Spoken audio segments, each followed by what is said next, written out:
In the spring of 2025, a quiet war raged beneath the headlines, a war fought not with tanks or soldiers, but with viruses, assassins, and proxy flames.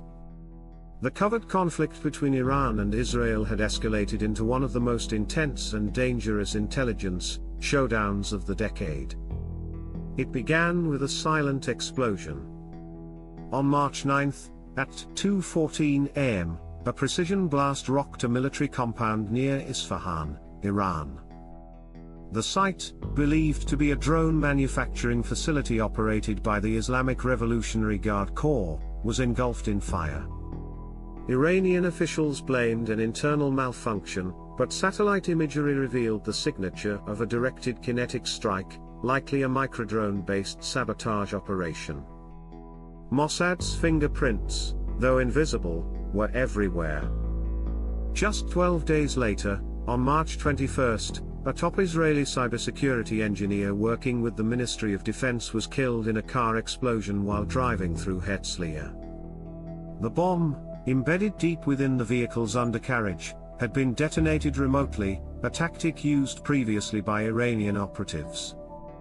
The attack was precise, personal, and a message. In early April, a mysterious blackout crippled Tehran for 6 straight hours. Hospitals switched to backup power. Traffic collapsed. Communications went dark. While state media blamed technical maintenance, Israeli intelligence leaked that the outage was the result of Operation Black Needle, a Stuxnet-style cyber attack that had infiltrated the electrical grid months earlier, lying dormant until it was activated by a simple command. At the same time, in Damascus, Syria, a known corridor for Iranian arms transfers, 2 Hezbollah commanders and a senior Iranian Quds Force advisor were killed in a nighttime drone strike. The building was obliterated.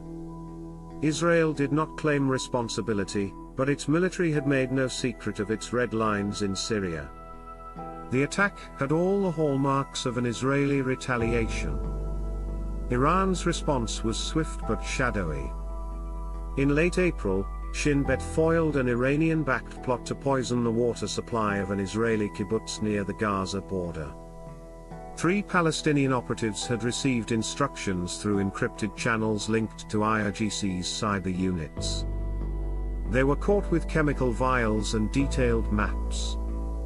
The revelation shook the public, and tensions reached a boiling point. Meanwhile, in the Gulf of Oman, the Israeli-owned tanker Helios Ray 2 was struck by an underwater drone. The explosion tore a massive hole in its side.